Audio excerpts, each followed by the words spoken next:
les jours, Bang Bang sur Move. Avec Muxa, Olivia et Baron. Exactement, et on reçoit notre invité, il s'appelle Giorgio, vous le connaissez forcément, il est déjà venu nous voir plusieurs fois ici.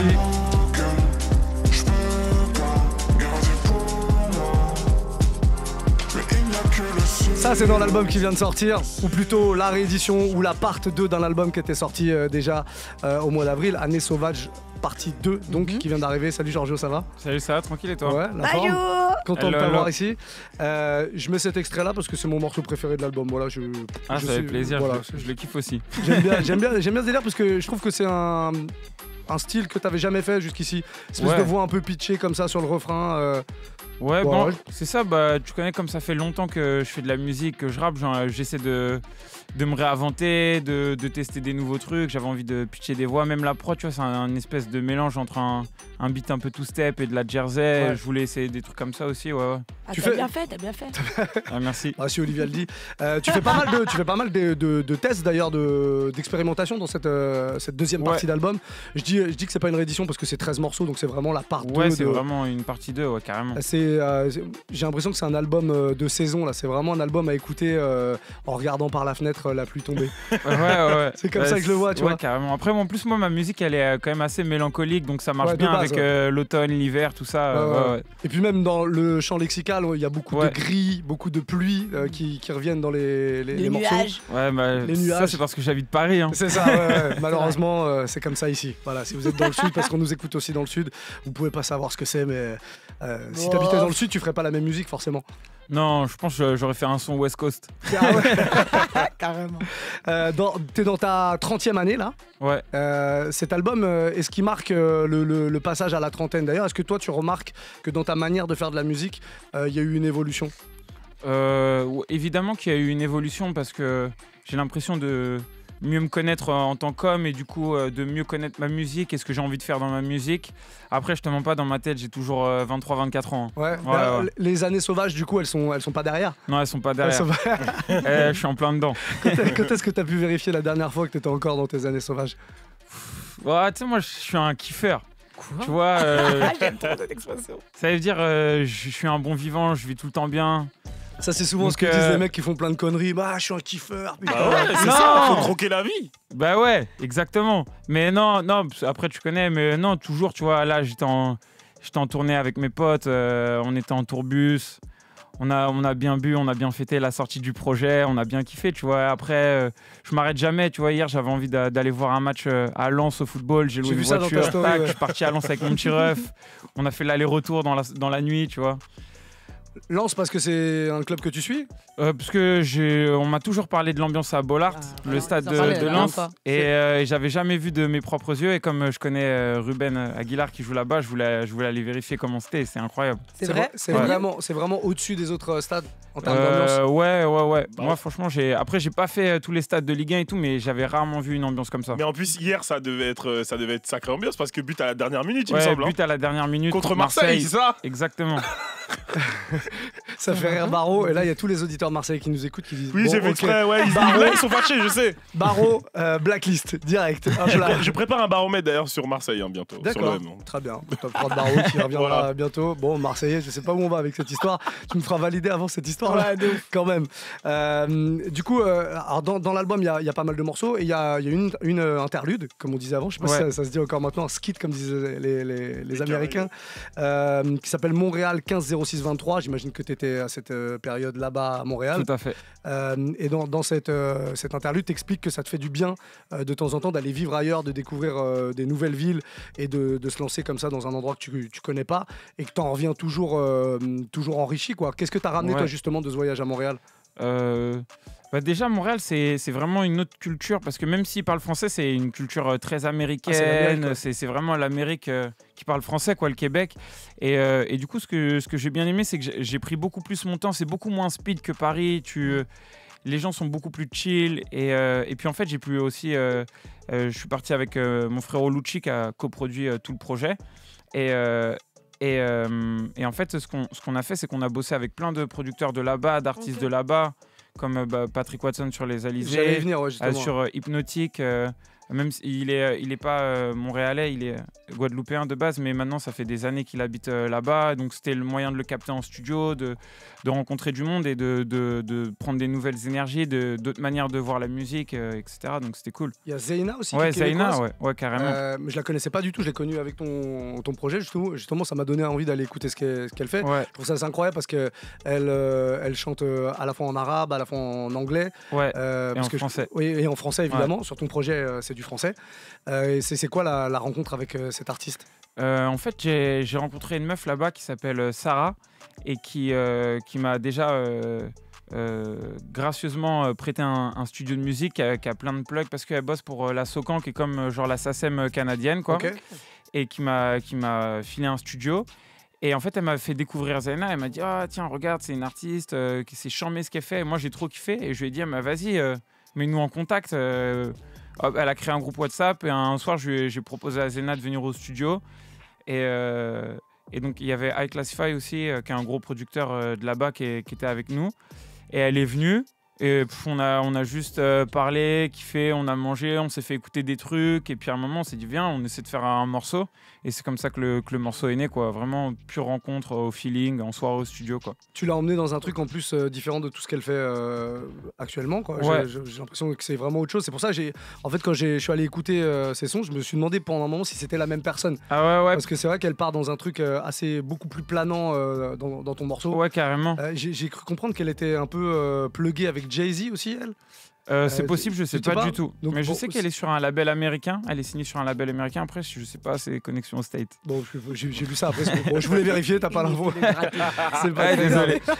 Patrick Watson, tu le disais, c'est un Canadien lui aussi. Et dans les featuring, il y a Meryl aussi. Ouais. Alors là, pour le coup, Meryl, c'est pareil, c'est un univers quand même assez loin du tien. Ouais. Et vous êtes quand même retrouvés sur un morceau. Et j'ai l'impression que vous avez fait un peu un chemin chacun l'un vers l'autre. En fait, c'est quoi, à la base, le morceau, elle était pas dessus. Moi, j'avais juste écrit mes couplets sur la prod et tout. Okay.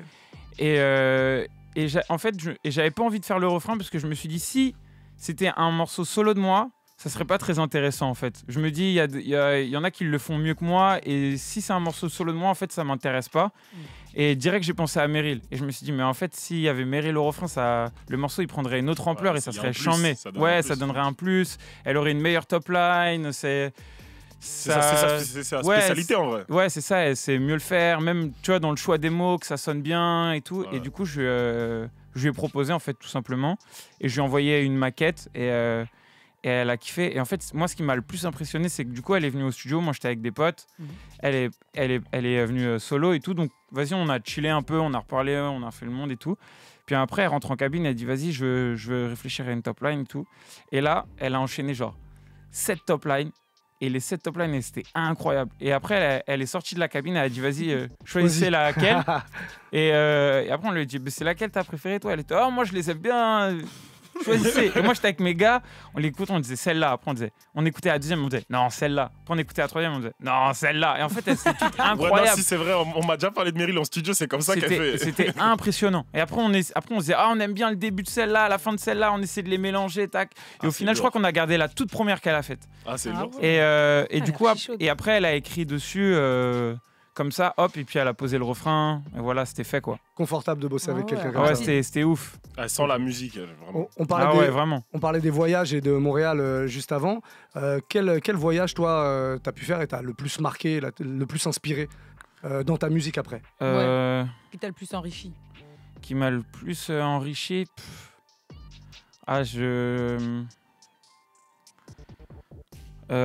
franchement, je sais pas parce que j'ai quand même pas mal voyagé. Il y a plein de voyages qui m'ont apporté sur différents plans humains. Mais je pense que les voyages qui m'ont le plus marqué, c'est la première. Je suis allé au Congo, Congo-Brazzaville, et j'avais jamais été en Afrique noire. Et j'avoue, ça m'a marqué parce que c'est vraiment une différence.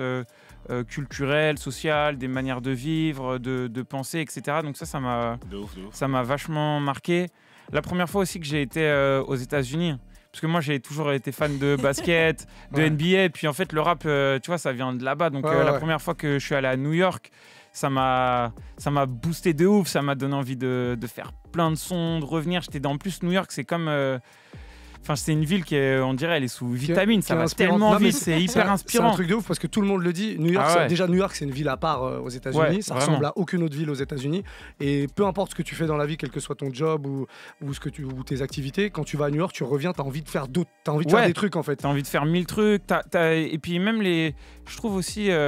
C'est un truc très américain, mais ça te donne envie d'être toi-même. Parce qu'il y a tellement de gens qui font des choses, et ça aussi, je l'ai ressenti à Los Angeles. Il y a tellement de gens, par exemple, qui rappent, que quand tu fais ton rap, tu as envie d'être propre à toi, d'avoir ta propre identité pour ressembler à toi-même. Et je trouve que les States, ça te pousse à ça, vraiment, à te libérer, à avoir ta propre identité. Okay. Ouais. Pour le coup, ça, c'est un truc avec lequel t'as jamais eu vraiment de mal, quoi. T'es toujours parti sur ton truc, même dès le début. Ouais, le plus possible, mais du coup, ça m'a affirmé que j'étais dans le vrai. Fallait le faire, ouais. Okay. Ok. Bon, on va s'écouter un extrait du projet, justement le morceau Silence Solitude. Pourquoi l'avoir appelé Silence Solitude avec un tiret au milieu d'ailleurs? Parce que je trouvais que ces deux mots ressemblaient. Enfin, ces deux mots racontaient bien un peu le mood du morceau, l'univers. Et j'aimais bien que ce soit un nom composé comme ça, avec un tiret, que le morceau s'appelle pas ni Silence ni Solitude, parce que je trouvais ça un peu bateau, mais les deux mis ensemble, je trouvais ça frais. Ok, on l'écoute, et juste derrière, tu nous feras l'un des autres morceaux du projet qui s'appelle Verso. Yes. Et puis derrière le live, on parlera astrologie. Non. Olivia adore l'astrologie, donc non, c'est faux, très bien, ça va parler astrologie pour la suite. J'espère que c'est faux parce que j'y connais rien. C'est pas faux du tout. Silence Solitude, à l'instant, c'est extrait des Années Sauvages, partie 2, sortie vendredi qui vient de passer. D'ailleurs, c'est un projet qui a 3 jours, quoi, grosso modo. À la fin de ce morceau, Giorgio, il y a des petites voix, c'est quoi exactement? C'est des voix d'une conversation que j'avais eue et qu'on a réenregistré pour qu'on croit que c'est comme tiré d'un film ou quoi que ce soit, tu vois. Ouais, j'avais l'impression, je pensais que c'était un extrait de film. Non, du tout. Ok, mais c'est pas ta voix qu'on entend? Non, c'est pas ma voix. C'est qui du coup? C'est une voix qui reste anonyme. Ah d'accord, ok. la personne ne veut pas déclarer sa présence sur le projet. C'est ça, ok. C'est l'heure de se faire un petit morceau en live, histoire de découvrir un petit peu plus ce projet Années Sauvages partie 2. Le morceau, c'est... j'ai oublié le signe. Verso. J'ai oublié le signe. Verso, on te laisse faire le morceau en live et on en parle juste après, ça marche? Allez, c'est parti. Muxa, Olivia et Baro.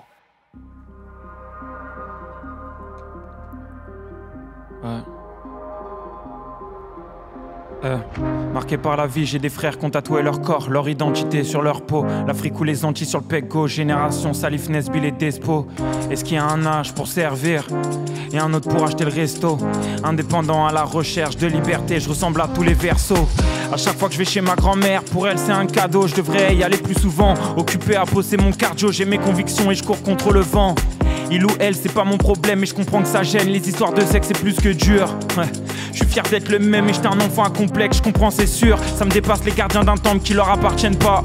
C'est pas grave, si tu comprends pas le combat. Sors juste du champ de bataille. Quand papa disait à ta maman, criait à cap, détester les flics, chez moi c'est pas la mode.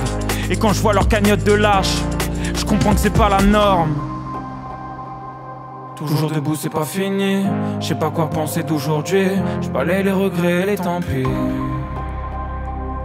Je ressemble pas à ce qu'on a décrit. Le monde entier est mon pays. Trop de choses à voir, trop de défis. Toujours debout, c'est pas fini. Je sais pas quoi penser d'aujourd'hui. Je balaye les regrets, les tant pis. Le monde entier m'a décrit, le monde entier est mon pays. Trop de choses à voir, trop de défis. Parler plusieurs langues c'est une richesse, mais parfois le silence il a pas de prix. J'écris avec le cœur, c'est mes émotions que je traduis. Malheureusement on a perdu des gens, il nous reste le sourire des enfants. C'est la transmission, je leur souhaite d'avoir des rêves et puis des grandes missions. Voir la poisse arriver et de lui mettre un grand pont. Garder une âme de champion, de kidnapper le bonheur et de rien lâcher. Y'aura pas mieux en rançon. Et pourtant, jamais assez d'argent, jamais satisfait. C'est même pas pour ça, ouais, qu'on manifeste. C'est juste pour nos droits, c'est juste pour le respect.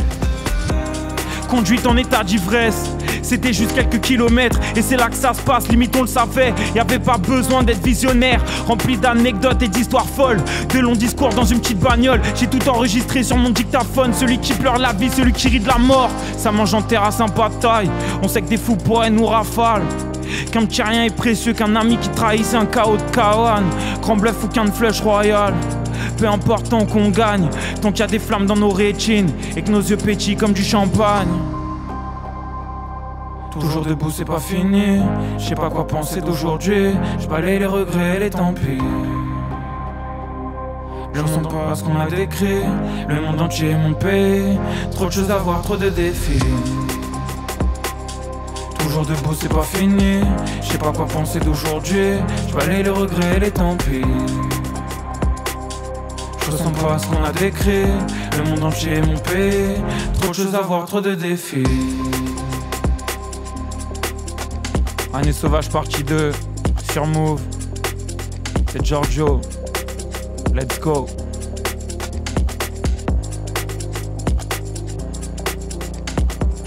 Giorgio en live sur Move. Tous les jours, Bang Bang sur Move. Bang, bang. Avec Muxa, Olivia et Paro. Et Giorgio justement qui est avec nous pour nous parler de ce projet Les Années Sauvages partie 2 sorti vendredi. On vient d'écouter en live le morceau Verso, un morceau qu'on vous mettra d'ailleurs certainement sur l'Instagram de Move, histoire que vous puissiez réécouter ça comme ça à volonté. Verso, ça inspire Olivia, c'est un signe astrologique. Du coup, tu crois pas en l'astrologie, c'était ma première question, mais pas du tout, c'est pas pour ça que t'as fait ça. Je sais pas si j'y crois ou pas, je connais pas très bien, mais c'est vrai que il y a quand même des choses qui ressortent à chaque signe et qui sont quand même assez vraies, tu vois. Et j'avais lu sur les Verseaux qu'il y avait un truc de recherche de liberté, d'indépendance qui était assez forte et dans lequel je me ressemblais bien. C'est ton signe, du coup, on te l'a pas demandé, demandé, c'est mon signe, ouais. Et comme c'est un morceau qui parle de moi, de mon état d'esprit, de manière de voir la vie, tu vois, de mes pensées et j'avais cette phase où je disais indépendant à la recherche de liberté, je ressemble à tous les Verseaux, je trouvais que ça correspondait bien. Mais du coup, c'est quoi ton rapport à la liberté ? Mon rapport à la liberté, c'est de me sentir le plus libre possible, tu vois, malgré les obligations et les devoirs qu'on a. Ouais. Et en fait, il évolue constamment parce que j'ai l'impression de me sentir assez libre dans un monde qui ne l'est pas forcément, tu vois. Okay. Et donc du coup je me rends pas, tu vois, à travers mes réflexions ça change tout le temps. Parfois j'ai l'impression de me sentir très libre et parfois j'ai l'impression d'être quand même qu'une pièce du système, tu vois, même que ça soit dans l'industrie musicale, que ça soit dans ma vie de citoyen, etc., dans ce que je peux faire pour faire évoluer les choses. Donc en fait ça change tout le temps en fait. J'ai pas de... T'aurais une situation type où tu te sens privé de ta liberté ? Genre n'importe quoi dans la vie de tous les jours ? Une situation type où je me sens privé de liberté. Ouais. Moi, quand je suis coincé dans le métro, je vais exploser. J'ai l'impression qu'on me prive de ma liberté. Un truc comme ça, tu vois. Non. Là, comme ça, là, j'ai rien qui me vient en tête. Attends, il y en a plein des moments où je me sens privé. Non, mais tu sais, moi, le pire, c'est quand je dois gérer des papiers administratifs. Même moi, tu sais que ça, c'est ma faute. Moi, je crois que j'ai une phobie de ça. Mais moi, pour de vrai, genre, ouvrir ma boîte aux lettres, c'est un effort. Hein. Je te jure, même moi, je déteste. Genre, et là, tu sais, quand tu dois gérer tout ça, c'est vraiment, je me sens pas libre parce que je suis obligé de répondre à des trucs qui me font vraiment, vraiment chier. Okay. Et est-ce qu'il y a un moment où tu arrives à te libérer ? De quelle manière tu arrives à te libérer au quotidien ? Les moments où je me libère le plus, c'est, je pense, tu sais quoi, mes moments, c'est un peu cliché, mais les moments où j'écris, en fait, où je pense à rien d'autre qu'à écrire, ou moi je fais pas mal de sport, quand je fais du sport aussi, je pense à rien d'autre, ouais. Ok, d'accord, on note. Tu parlais de contraintes. C'est jamais une contrainte pour toi du coup d'écrire, parce qu'il y a certains artistes à un moment qui n'ont pas d'inspi et qui doivent livrer des choses, parce que tu sais très bien qu'en tant qu'artiste il y a un public qui attend, il y a, j'imagine, un label, une maison de disques, etc. qui te demande des comptes. Ça, c'est jamais une contrainte pour toi ? Moi j'ai de la chance d'être sur un label qui est hyper bienveillant et qui est aussi qui est grave à mon écoute, et donc je ressens jamais la pression d'une équipe sur moi ou quoi que ce soit. Et après moi je sais que j'essaie d'écrire très très régulièrement parce que genre en fait l'inspiration, être touché par la grâce de Dieu, ça va t'arriver sur un projet, 2 projets, parce que t'as la dalle, c'est le début, puis après en fait c'est que du travail. Donc le fait d'écrire, d'être dans un truc comme ça où tu vas aller chercher, où tu vas aller creuser l'inspiration, ça t'aide à la trouver beaucoup plus. Et donc non, ça va, j'arrive à bien m'en sortir. Après, il y a toujours des moments où tu doutes de tout, t'arrives à rien, mais ça passe en fait, tu vois, c'est des phases. Puis après, quand je suis libéré de ça, après, je rattrape tout mon retard. Ok. Tu parles dans un morceau, alors je sais plus lequel, tu parles des contradictions. Ouais. C'est dans Cristal, je crois, au début du morceau. Tu dis que c'est humain, donc finalement, avoir des contradictions, c'est pas grave, parce que c'est humain et ça te rassure en quelque sorte. C'est quoi les contradictions qu'il y a dans ta vie à toi ? Mes contradictions, J'en ai plein, mais parfois c'est dans mes, dans mes propres discours, dans ma manière, je sais pas, de voir l'amour. Parfois, je veux me dire, putain, en fait, à deux, on est mieux, on va plus loin, on est plus fort. Et il y a des fois, je me dis, oh, vaut mieux être seul, ça va tellement mieux, tu vois. Et en fait, c'est moi-même qui peux penser sur avec toi-même. Ouais, voilà, et je pense qu'on l'est tous sur plein de sujets, ouais. Et dans ta musique, t'as l'impression des fois d'être contradictoire? Non, je fais quand même attention. Après, je pense dans mes textes, il y a eu plein de fois où j'ai dû dire des choses contradictoires, ouais. Mais là, comme ça, je les ai pas en tête. Mais après, dans ma ligne directrice ou dans ma vision de voir ma musique, je pense pas. Ok. Et pardon. Vas-y. Tu dis qu'il y a trop de choses à voir et dans Verso, est-ce que tu angoisses au fait de pas avoir le temps de tout voir? Ou tu t'en fous? J'ai l'impression d'avoir encore le temps de voir beaucoup de choses, mais j'ai fini par accepter. Tu sais, c'est comme quand j'ai commencé à... Moi, je lis quand même pas mal. Et quand j'ai commencé à lire, ça m'angoissait de ouf de me dire, waouh, il y a tant de classiques, il me faudrait plus d'une vie pour pouvoir tout lire ou pouvoir tout écouter niveau musique. Et je crois que j'ai fini par accepter et lâcher prise là-dessus. Bah, c'est ça, c'est mieux. Ouais, sinon t'es cuit. Ouais, t'es cuit. Moi, je voulais savoir, moi, je t'ai connu, c'était il y a longtemps. Tu sais, t'étais beaucoup dans les sessions freestyle, dans les cyphers, les trucs comme ça. Et bon, au jour d'aujourd'hui, tu sais, ça fait quelques années, la plupart des médias sont en mode... on fait un peu un état des lieux du rap français, on est en mode ouais, ça a changé et tout quand même, tu vois. Donc toi, c'est quoi ton regard sur le rap français d'aujourd'hui? Ouais, évidemment qu'il a changé. Moi, quand j'ai commencé un petit peu à faire mes premiers trucs qui ont marché et tout, il y avait un retour un peu au rap un peu plus old school. Il y avait les open mic qui revenaient de ouf. En fait, c'était même avant la trappe en vrai, tu vois, genre vers 2012, 2013. Enfin, c'est le moment où ça a vraiment évolué. Et je pense que ouais, de toute façon, maintenant le rap, il est à l'époque, c'était vraiment un truc de performance, de kickage pur et dur, mais c'était aujourd'hui, le rap, il est beaucoup plus mélodieux. Il y a beaucoup plus de moments chantés, etc. Et tout. Donc ouais, le rap, il évolue. Et en fait, il a tout le temps évolué, tu vois. Et c'est ça, je pense, qui fait la force du rap, quoi. J'ai capté. Ouais. Mais du coup, tu sais, dans ce rap un peu technique, parce que maintenant, on va dire que les rappeurs un peu techniques, c'est devenu une niche un peu. Ouais, carrément. Ouais. Dans le rap français. Pour toi, c'est qui les plus chauds un peu? En rap technique, bah, comme ça, je pense à genre un mec comme Alpha. Ouais, de ouf. Alpha, Alpha One, il est hyper technique, il est hyper fort. Après, il y a... après, là, comme ça, un mec... Infinite aussi, tu vois, qui est assez technique. Lesram aussi. Tu vois, en mode rap comme ça, qui cache Lesram, il est imprenable, tu vois. Et après, je trouve qu'il y a des mecs qui font vraiment hyper bien la part des choses, tu vois, comme par exemple... moi, je pense à Jossman en premier. Ouais, Jossman, voilà, ou Isha, tu vois, aussi. Ouais, de ouf. Tu vois, c'est des mecs qui sont hyper techniques et qui arrivent aussi à avoir des mélodies... Enfin, tu vois, bien varier les deux et tout, et ça, c'est fort. Orelsan aussi, hein. En vrai, ouais. Ok. Et du coup, ma dernière question, est-ce que du coup on te verra un peu, genre, est-ce que les cyphers et tout, ça te branche toujours, les sessions freestyle et tout? Après, bon, c'est vrai qu'il y en a un peu moins, mais est-ce que c'est des trucs qui te branchent toujours, ou bien toi, t'es plus dans un délire maintenant où tu veux découvrir des nouvelles sonorités, etc.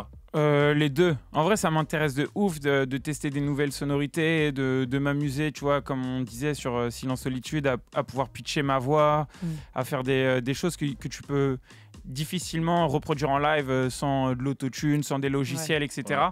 Et en même temps, je kiffe trop le rap pur et dur. Ouais, tu vois, par exemple, là, en ce moment, pour continuer à écrire, j'écris que des morceaux boom bap pur et dur, qui cachent 3 couplets, des trucs qui se font plus. Et juste pour m'amuser, tu vois, en mode footing du dimanche, tu vois. Bien. Comme un sport, en fait, quoi. Ouais, exactement. Ok. On parle beaucoup de rap, là, pour terminer. Moi, j'aimerais juste savoir ce que tu fais quand tu fais pas de rap. C'est quoi ton hobby, ta petite passion ou le truc que personne n'imagine? Hormis le sport. Hormis le sport, ouais. Est-ce que t'as une petite, un petit truc secret? Petite passion. En vrai, non. En vrai, moi, mes journées, je fais quoi quand je rappe pas et que je fais pas de sport? Je lis pas mal, j'aime bien lire. Je joue pas mal à la PlayStation aussi, sur FIFA, en mode fut. Ça me prend moi, ça me rend fou. Ah ouais, ça me rend fou aussi. Ça, j'aime bien. Et après, j'essaie de voir mes potes, mes proches, de voir un peu la famille. Après, j'aime bien sortir, tu vois, aller au cinéma, aller voir des expos, des choses comme ça, tu vois. T'es pas trop bloqué sur les réseaux sociaux, ça va? Ouais, si, je passe quand même beaucoup de temps sur mon téléphone chez moi, mais je dirais, enfin, tu sais, c'est malheureusement une espèce d'activité un peu quotidienne, de genre, t'es dans ton lit avant de t'endormir, t'as rien à faire en fait. Tu fais ça, ouais, il est 14h, tu manges tout seul, hop, tu regardes ton phone, au final tu perds un an. Non, tu l'as dit, tu perds une heure, pardon. Ouais, non, mais tu sais, tu perds une heure. Tu perds une heure et tu fais hop, putain, il est déjà 15h, t'as rien fait. Donc ouais, évidemment, ouais. Au final, je pense qu'on aura perdu un an avec ces histoires. Ah mais bien sûr, c'est sûr. Même sûr. plus. Hein, si on ouais, cumulé sur une vie, ouais. Une dernière petite question, si on t'offrait un dîner avec une personne morte ou vivante, n'importe qui tu peux choisir, et tu passes une soirée avec une personne... Qui tu choisirais et pourquoi surtout? Morte ou vivante? Peu importe. Ouais, bah tu sais quoi, là en ce moment, moi, bah tu vois, en ce moment j'écoute énormément de reggae. J'écoute presque que ça, presque. En ce Bob moment. Marley du coup? Et du coup, ouais, je dînerais avec Bob Marley, ouais. Ça doit être incroyable un dîner avec Bob Marley. Ouais. Ah ouais, bonne idée. Je pense qu'on aurait plein de points communs. Moi? Ouais, Baro. Les gens vont me prendre pour un ouf, hein. Mais je dîne avec Futur, franchement. Futur? Ouais, on a trop de trucs à se dire, lui. Bon. Tu crois? Je pense, ouais. J'ai l'impression qu'il est pas bavard, moi, Futur. C'est vrai, ça, en plus. On va se regarder comme lui. Comment toi, t'es bavard? Ouais, je pensais à cette interview aussi, ouais. On va se regarder comme ça. Cette interview. Non, mais moi, j'ai beaucoup de questions pour lui. Est-ce qu'il va te donner des bons conseils? C'est ça qui me fait peur. Olivia, tu dînes avec qui, toi? Moi, je dîne avec François Damiens. C'est sûr et certain. Ouais, on va se taper des bars sans canaler toute la soirée, ça va être super. C'est vrai que c'est un bon. François Damiens. Et toi? Michael Jackson. Oh, t'es vieux fou! Pourquoi? Bah pourquoi faire? Bah Michael Jackson il est mort déjà. Ouais. J'ai trop envie de savoir ce qui s'est passé. Mais il dira rien. Non mais ce qui s'est passé dans sa vie, c'est fou ce qu'il a vécu Michael Jackson. Il y a un documentaire sur la conception de Thriller qui va sortir bientôt. Ah non j'ai pas vu, mais ça m'intéresse. Ouais, j'ai vu ça passer. C'est incroyable. Enfin, il a vécu un truc que personne d'autre ne vivra. De toute ça, manière. c'est sûr, Michael ça. Jackson. Ok. Enfin, je sais pas. Est-ce qu'il y aura un artiste aussi puissant et aussi talentueux que Michael Jackson? Je ne pense pas. Enfin, après, avec ça autant dépend. d'impact, je sais pas. L'impact, je parle de l'impact, Ouais, je parle de l'impact. tout. Hein. Après, ouais, j'avoue, c'est le roi de la pop. Hein. Mais, C'est quelque chose. Parce quand même, qu'en soi, Michael je Jackson. trouve qu'il a touché trop de milieux musicaux. Genre en mode. Peu Mm. importe le milieu musical dans lequel t'es, sa musique elle te touche. J'ai Il a l'impression. des choses à te raconter. Avec ouf. sa petite voix comme ça. Ah non, moi il me fait super peur. Bah, en vrai, c'est un peu bizarre. Moi, je sais pas trop. C'est un sujet un peu délicat, Michael Jackson, je trouve. Ah ouais. Tu sais pas si tu dois aimer ou pas. Toutes les affaires Ouais, mais on de sait- pédophilie et tout, c'est un Mais peu. on sait pas en fait. Il y a un documentaire qui est sorti qui en parle où il y a des témoignages d'enfants et tout. Finding Neverland là. Ouais, c'est ça, exactement. Ouais, mais moi tu vois. Bah, par moi, exemple, je l'ai pas regardé, donc bah, je peux pas trop en parler. Par exemple, mais- moi je l'ai vu et les parents qui témoignent, je les trouve très détendus. Il y a une maman qui raconte les histoires en souriant et tout. Je trouve ça très bizarre en fait. Ouais, j'avoue, j'ai Et pas. c'est que Ouais, des mais familles bon. qui ont pris des énormes chèques. Je sais pas. Bah on c'est sait ça, pas. mais bon, ils sont fous Ouais, je ces trouve ça un- Américains, ils je ont eu trouve Trump. ça À partir un de là, peu moi, tu vois, je délicat. peux tout croire. Bon, écoute, j'irai quand même dîner avec Michael Jackson et je vous raconterai comment ça s'est passé du coup. Je serais plus en paix avec Bob Marley. Ouais, c'est sûr. Oh, il a dû faire du sale aussi celui-là. Ah, Bob, il a dû faire du sale. Hein. Vous Méfie-toi. hein. pensez? Ah, beaucoup de femmes, beaucoup d'enfants, Bob. Hein. Ouais, c'est vrai. Donc, Bob, arrête de Bob. m'appeler comme Ouais. ça. De ouf, on dirait On que dirait c'était que c'est notre son collègue. et poteau, tout. genre. Bob, hein. Bon, merci Giorgio en tout cas d'être Merci passé à nous vous. voir. Année Sauvage partie 2, c'est sorti depuis vendredi. C'est dans les bacs aussi, c'est en physique Ouais, ou c'est- carrément. Ok, On peut cool. le trouver partout dans les bacs. Très bien. Et sur mon site, partout sur internet aussi, en streaming. Yes. Allez choper ça et puis vous Plaisir. pouvez aller le voir en live. Il y a la tournée qui dure Ouais. jusqu'au mois de décembre, là, c'est ça? C'est hein ça, jusqu'au 20 décembre. Et Prochaine date, c'est quoi? partout, prochaine date, c'est Clermont-Ferrand. Je crois que c'est mercredi et jeudi Saint-Etienne. Ok. Et bah bonne fin de tournée. Prochain projet, tu viens nous voir avec grand plaisir ici en tout Avec cas. grand plaisir.